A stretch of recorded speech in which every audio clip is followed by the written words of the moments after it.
Hey everybody, Marcos Villegas here. I have no clue what happened to the original broadcast that I did of this. That happened over the weekend in New York at Brooklyn at the BK, inside the Barclays Center. I was just doing my best Fonz impersonation right there.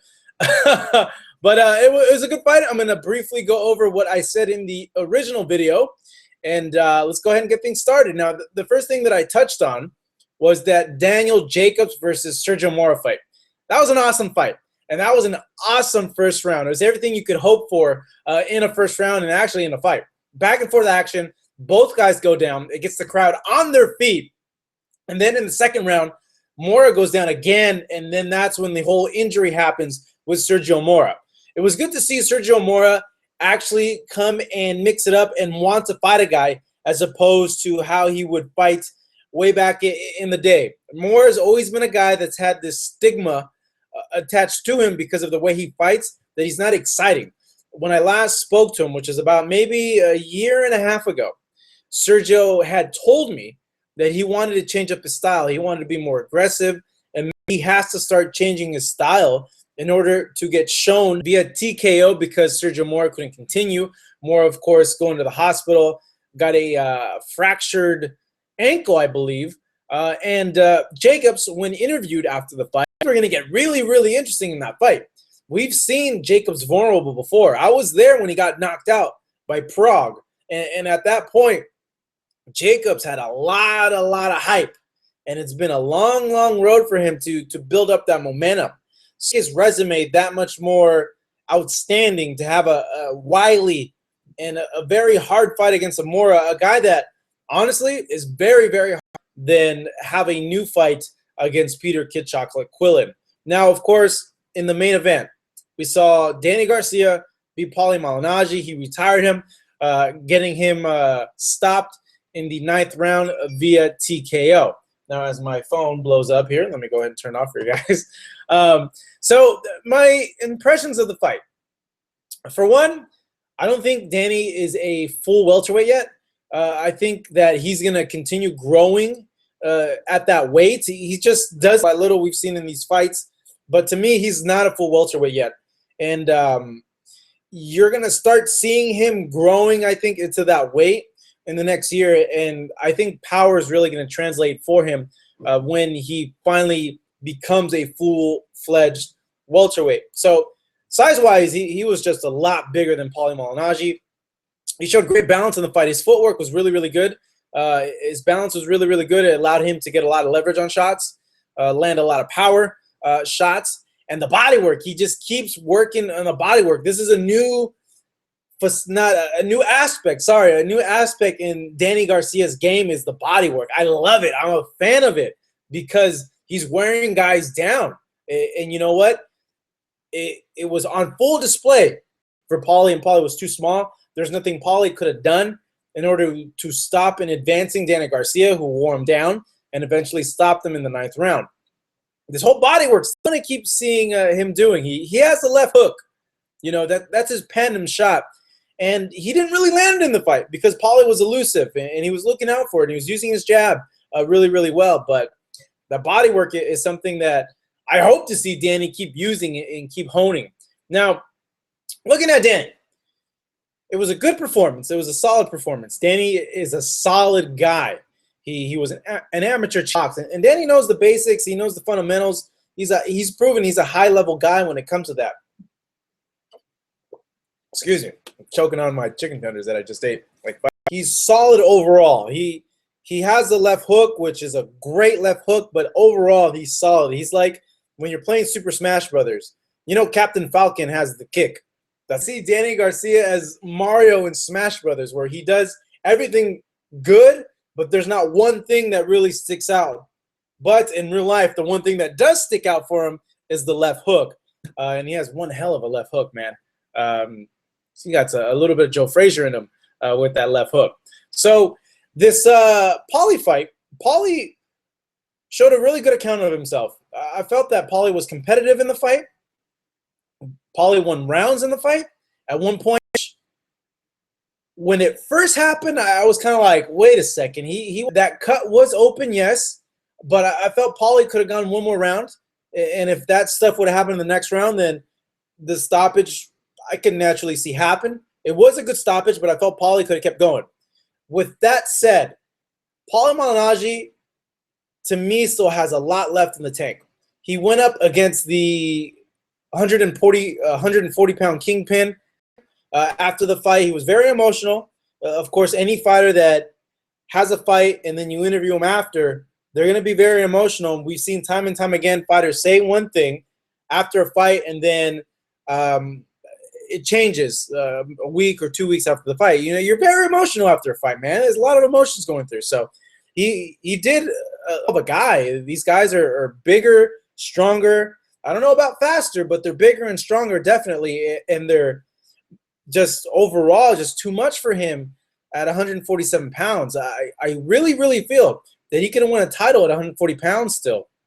And he can be competitive with those guys at 140 pounds, and that he still has a good 2 years in him. But, you know, he did make his decision. It's remained to be seen if he's going to a lot.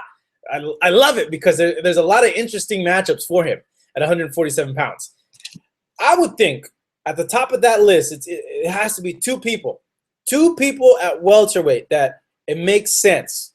One, of course, is the Amir Khan rematch, and the second is Kell Brook. Now, I'm going to start with Kell Brook first. The reason why that fight makes sense is because all during fight week, Garcia and his dad has said that their goal is to be a champion at 147 pounds. A Garcia-Brook fight would be awesome. It's a great deal. You got Garcia with the hook. It would be a very competitive, very interesting fight.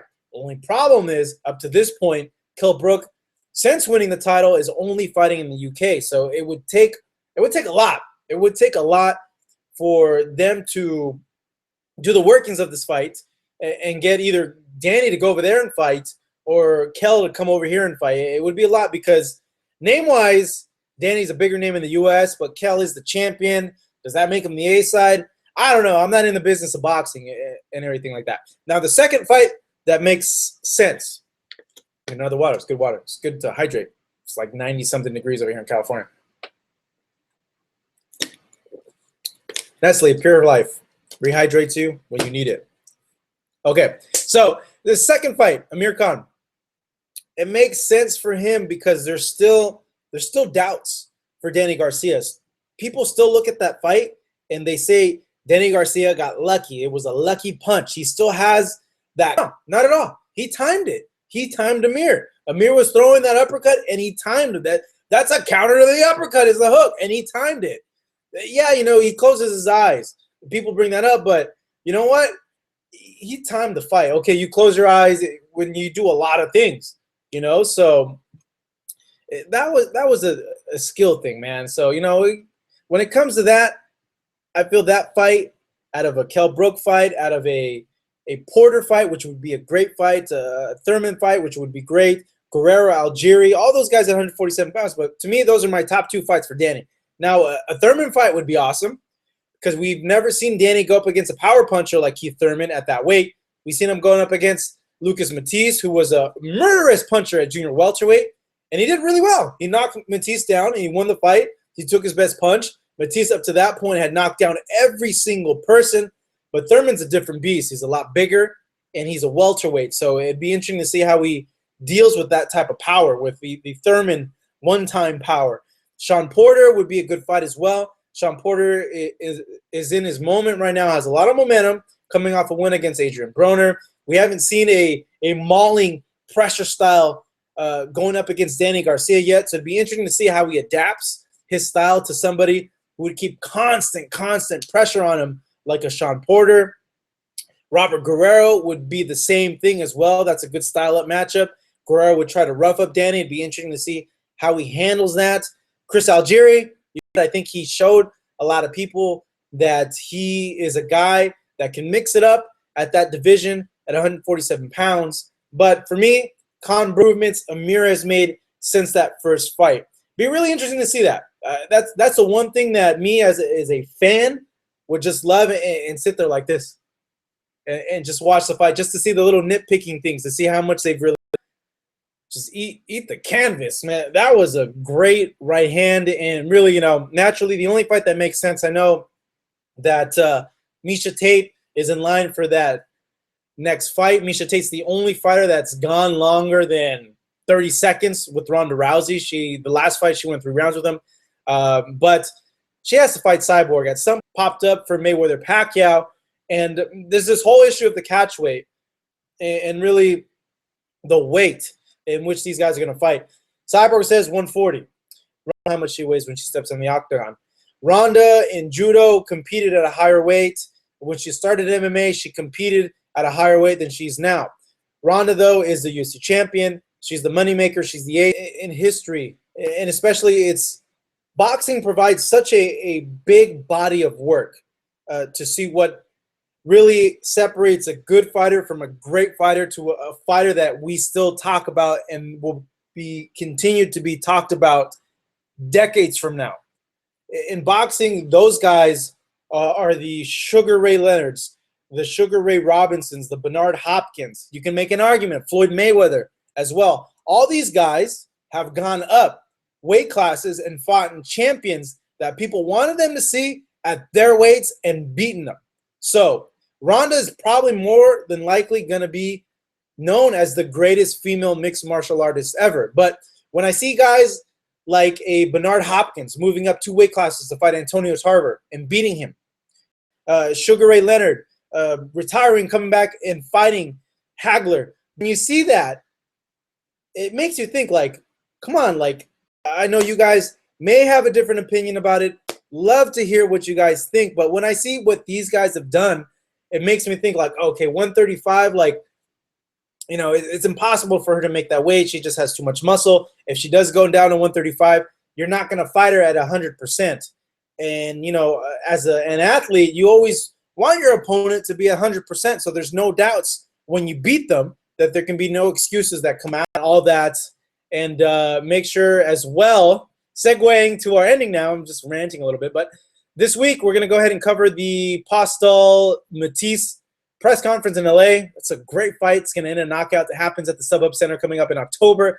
We're going to the Nevada Boxing Hall of Fame over the weekend, so we'll have a lot of one-on-one interviews with all the legends and current fighters that go and attend that show. It's going to be all up on youtube.com/FightHub. Guys, I can't stress it enough. Please subscribe. Please help us keep growing. I consider FightHub the #1 best boxing channel on all of YouTube. Yeah, you know what? We don't have the biggest subscribers. We have a lot. We're still not #1 subscriber-wise, but overall, quality, the stuff we give you guys, I feel it's the best on the net.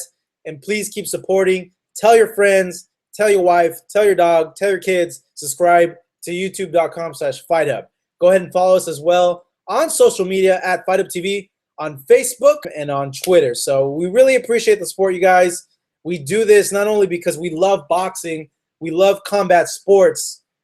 Really, though, it's sharing a special thing with you guys. It's, you know, not only are we getting to share something with you that we love, just a special thing, seeing someone that was a casual fan and they start getting into the fights and getting into the fighters, and they say, oh, yeah, I saw this interview over here, and then becoming a fan. So really, we do it all for you guys. Thank you from the Nevada Boxing Hall of Fame. Well, I got to get going. I got to upload another video coming up to